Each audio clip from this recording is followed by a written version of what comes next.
ఎందుకండి మీకంటే ఆ ఆశ, సరదా లేవా మీకు సినిమాల్లోకి వద్దామని? అంటే ఆ రోజుల్లో సినిమా యాక్టర్ అంటే ఏ వేషం వేసేవాడైనా సరే ఏదో హైట్ ఉండాలి, ఎర్రగా ఉండాలి, బుర్రగా ఉండాలి, కర్లింగ్ హెయిర్ ఉండాలి. అవన్నీ కొన్ని రిస్ట్రిక్షన్స్ ఉండేవి. అదే కొన్ని రిక్వైర్మెంట్స్ ఉండేవి. అప్పుడు మనకి ఇప్పుడు ఇంకా కొంచెం ఇన్నేళ్ళు రంగు కొట్టుకుని కొంచెం రంగు విరిగాను, కానీ కొంచెం కలర్ వచ్చారు. రంగు విరిగాను. అదే కలర్ రాలేదు, రంగు విరిగాను. అప్పుడు మరి నల్లగా ఉండేవాడిని. ఎవడన్నా దగ్గరికి వెళ్ళి వేషం అడిగితే ఈ మొహం అద్దంలో ఎప్పుడన్నా చూసుకున్నావట్రా అని అడుగుతారు. లేనిపోయింది ఎందుకు చక్కగా 10 మందితో బ్యాంకులో పని చేసుకుంటున్నాం, ఎందుకు ఇన్సల్ట్గా పట్టడం, చక్కగా ఉద్యోగం, 3 పిల్లలు, ఏదో అప్పుడు 135 రూపాయలు ఉద్యోగం జీతం, 3 పిల్లలతో హాయిగా బతికేవాడిని. అలాగా మనకి ఎందుకని ట్రై చేయలే. ఇది ఇలాగా వచ్చి వాళ్ళు ఇట్లా వచ్చేసి అదే పద్మశ్రీ దాకా తీసుకెళ్ళింది. కాదు, 135 రూపాయల జీతంతో చాలా లగ్జరియస్ గా బతికేవారండి. లగ్జరియస్ అంటే మామూలు తిండికి దానికి ఎప్పుడు లోటు ఉండేది కాదు. స్కూటర్ కూడా మెయింటైన్ చేసేవాడు. పొలాలు గట్ట ఉండేవేమో కదా మీకు? పొలాలు గట్ట అలాంటివి ఏం పెద్ద లేవండి. మా నాన్నగారిని ఎప్పుడు అడిగేవాడిని కాదు. ఆ పరిస్థితి రాలా. ఎందుకంటే టీవీలో ప్రోగ్రామ్ అనో, రేడియో నాటకం చదవటం అనో ఇలాంటివి ఏవో వచ్చాయి.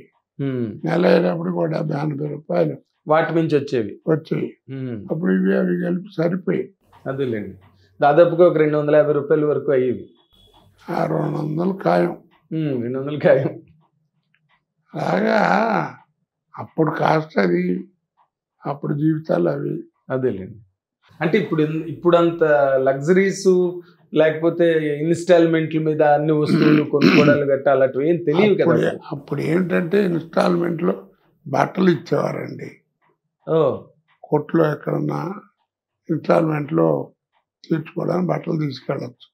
ఎందుకంటే ఏదైనా పండగ వచ్చింది అనుకోండి, ఏదో పెళ్ళడానికి వచ్చారా పిల్లలకి ఏదో బట్టలు అలా ఇన్స్టాల్మెంట్. నెలకి ఏదో 10 రూపాయలు 20 రూపాయలు కట్టేవాళ్ళం. పైగా మీరు బ్యాంక్ లో కూడా ఉద్యోగం చేసేవారు కాబట్టి కొంచెం పలుకుబడి ఉంటుంది. పలుకు కూడా ఏముంది, నమ్మకం, వీళ్ళు అప్పు తీరుస్తారని గ్యారంటీగా ఇస్తారు. కాకపోతే ఒక ఇలాంటి లైఫ్ అంటే ఒక 135 రూపాయల జీతం, ఒక 70 రూపాయలు 80 రూపాయలు ఆల్ ఇండియా రేడియో డిడి అక్కడి నుంచి వచ్చిన అమౌంట్, ఇదంతా ఒక దస్తూరిగా గడిపిన జీవితం అదంతా కూడా. కానీ ఒక్కసారి సినిమాలోకి టేకఫ్ అయినప్పుడు అసలు మీ తాలూకా ఎక్స్పీరియన్స్ ఏంటంటేనండి, టేక్ ఆఫ్ పైకి వెళ్ళిపోయింది, కిందకి లేదు. అదే మరి ఫస్ట్ పిక్చర్తోనే ఫ్లైట్లు లేకపోతే ట్రైన్లో ఫస్ట్ క్లాసు అలా ఆ లెవెల్కి వచ్చేసింది. దాంతో నేను ఆలోచన చుట్టూ తిరగడం, వేషాలు ఆడడం అలాంటివి ఏం లేవు. బాగా లైఫ్ చక్కగా లీడ్ అయింది. దాంతో ఇబ్బంది ఉండేది కాదు. కాకపోతే ఆనందపడి ఒంటరిగా కూర్చున్నప్పుడల్లా గిర్రం తిరుగుతుండే పాత జీవితం ఇప్పుడు కాసేపు పిల్లల గురించి ఆలోచించుకోవడం ఇలా. అప్పుడు అదే అంటే నార్మల్గా ఇప్పుడు ఒక్కసారి రిచెస్లోకి వచ్చేసినట్టే కదా సార్. ఇప్పుడు ఆ సినిమా అడ్వాన్స్ అని, ఈ సినిమా అడ్వాన్స్ అని, 10 సినిమాలు అడ్వాన్స్లు పుచ్చుకోవడం. మీరు నమ్మరండి, నాకు ఎంత కావాలని ఎవరిని అడగలేదు, ఎంత ఇస్తామని వాళ్ళు చెప్పలేదు. గురుగారు మా సినిమాలు యాక్ట్ చేస్తున్నారు, మీ డేట్లు పంపిస్తాం, ఇది 5,000 ఉంటుంది 10,000 ఉంటుంది అని జేబులో పెట్టి వెళ్ళిపోయేవారు. ఏదైనా క్లాస్ వచ్చినా వాళ్ళే చూసుకున్నారు. మీరు అన్నట్టు నాకు తెలియలే అప్పుడు, అంటే మనం అవసరం అయ్యామన్నమాట, సినిమాకి అవసరం అయ్యి అప్పుడు అది ఇక ఫిక్స్ అయిపోయింది. అదే అప్పుడు మీ తాలూకా అంటే జీవితం పట్ల మీకున్న ఒక దృక్పథం, ఒక వ్యూ పాయింట్ ఎట్లాగా ఇన్ఫ్లుయెన్స్ అయ్యిందండి? ఎందుకంటే because you are earning money, lot of money, అంటే ఒక మిడిల్ క్లాస్ పర్సన్ చూడని ఇన్కమ్ అది, అంతే కదా. ఒకళ్ళు వచ్చి 5,000 జేబులో ఇటు 7 తరాలు అట్లా 7 తరాలు తీసుకున్నా నా కుటుంబంలో ఎవరు ఈ లైఫ్ అనిపించలేదండి. అవును, నాకు 2 ఇబ్బందులు, పేరు ప్రతిష్టలు ఎంత పైకి వెళ్ళినాయో కష్టాలు కూడా అంత కింద బాగా ఇబ్బంది పెట్టినాయి. 2 అనుభవించాను. ఈ కష్టాలను అడ్డం పెట్టుకుని నాకు ఈ బాధ ఉందని ఏనాడు సినిమాకి ఒక అరగంట కూడా లేట్గా వెళ్ళలేదు. లేదండి, లేదు, డబ్బింగ్లు కానీ ఇవి కానీ ఎవరిని ఇబ్బంది పెట్టలేదు. నిర్మాతల్ని కానీ డైరెక్టర్లు కానీ మీరు ఎప్పుడు ఇబ్బంది పెట్టలేదండి. అది అందరికీ చాలా మందికి తెలుసు. ఎంతమంది నాకు డబ్బులు ఎగలు కొట్టారో వాళ్ళకే తెలుసు. అబ్బో, ఎన్ని సినిమాలకు పోయి ఉంటాయి సార్ డబ్బులు? ఏమో చాలా సినిమాలు ఉంటాయండి. అప్పుడు ఏమిటంటే 10,000, 30,000, 5,000, 10,000 తక్కువ ఇవ్వటం, అదేలేండి, అలా జరిగింది. బట్ మీరు నటుడిగా బిజీ అయిపోవడం, ఆ పాపులారిటీ, ఆ ఎంజాయ్మెంట్ లోనే పడిపోయి ఉంటారు. మీరు పడిపోయి కలెక్షన్ చేయటం అనేది లేదు. అవును, అప్పుడు ఈ డేట్లు చూడటం అనే మేనేజర్లు అప్పటికి లేదు. పర్సనల్ మేకప్ మ్యాన్లు నా డేట్లు కదా అని వాడు చూస్తాడు, అలాంటివి లేవు. అన్నీ తర్వాత వచ్చినాయి. అవును, అదే మీకు చాలా మంది మేనేజర్లు పనిచేశారు. 2 పని చేశారు. 2, జ్యోతి ప్రసాద్ ఒక అతను పనిచేసినట్టు. వాడు పని చేసి కొంచెం బాగా మోసం చేశాడు. రోజు కోపం వచ్చి తీసాను. అంటే మోసం అంటే డబ్బుల విషయంలోనండి? అవునండి. చెప్పుకుంటే ఇంకేముందండి, ఇవాళ రేపు అన్నీ చెప్పేసుకుంటున్నారు బయటికి సోషల్ మీడియాలోని. అన్నీ ఏది దాపరికం లేదండి. ఇవాళ రేపు అయిపోయింది. ఆ రోజులు పోయినాయి. మేము ఊరికే ఇది రాయకూడదులే, అది రాయకూడదులే, బాగుండదులే, ఇబ్బంది పడతారులే, ఆ సెంటిమెంట్స్ ఎవరికి లేవండి. అంటే మార్పు, అంటే మీడియా మార్పు. ఇప్పుడు ఏదో మీడియా మార్పు. ఇప్పుడు నేను ఇంటర్వ్యూ చేస్తున్నప్పుడు మనకున్న అసోసియేషన్ వాల్యూతో సరేలే కోట శ్రీనివాసరావు మనం ఎందుకు ఇబ్బంది పెట్టడం అని చెప్పి నేను వేరే క్వశ్చన్ మీదకి వెళ్ళిపోతా. కానీ కొంతమంది మిమ్మల్ని పట్టుకుంటారు, చెప్పండి సార్ అంటే మీరు తప్పనిసరి అయినా చెప్పేస్తారు అదేంటన్నది. అందుకే నేను మిమ్మల్ని అడిగా. ఇప్పుడు కోట శ్రీనివాసరావు అనే వ్యక్తి చాలా తెలివైన వ్యక్తి, మంచి వ్యక్తి, మంచి నటుడు, వీటన్నిటితో పాటు చాలా తెలివైన వ్యక్తి.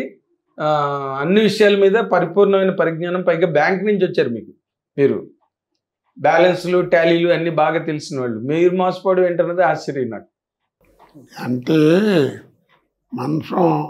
మనిషికి అవసరం ఎంత పని అయినా చేయిస్తుందండి. ఆ బతుకు అలాగే అయినప్పుడు నాకు ఇవన్నీ ఉండేవి కాదండి.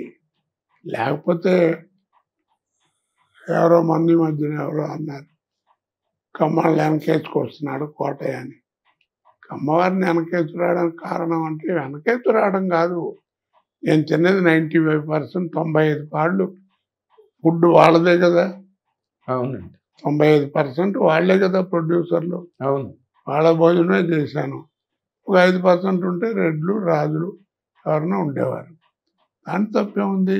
ఆ మాట అన్నాను, సమర్థంపే ఉంది. నాయుడు గారు రోజు వచ్చి వారానికి ఒకసారి మీరు కూర్చున్నట్టు ఈ కుర్చీలో కూర్చుని గంట సేపు మాట్లాడిపోయేవాడు. ఒకరోజు అన్నాడు కూడా, కోటయ్య ఎంతో మంది యాక్టర్లతో యాక్ట్ సినిమాలు తీశాను, ఇలాంటి వాడిని చూడలేదయ్యా అని.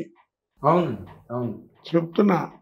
మీరు దాదాపుగా మీరు నటుడైన తర్వాత మీరు ప్రతి సినిమాలు ఉన్న ఆయన సినిమాల్లో ఏమైనా డేట్స్ వర్కౌట్ అవ్వకపోతే తెలియదు, కానీ అందరూ డైరెక్టర్లు చాలా గొప్పగా పెద్ద పెద్ద డైరెక్టర్లు కూడా, రామకృష్ణ గారు, రవిరాజా పెన్శెట్టి, ఆయన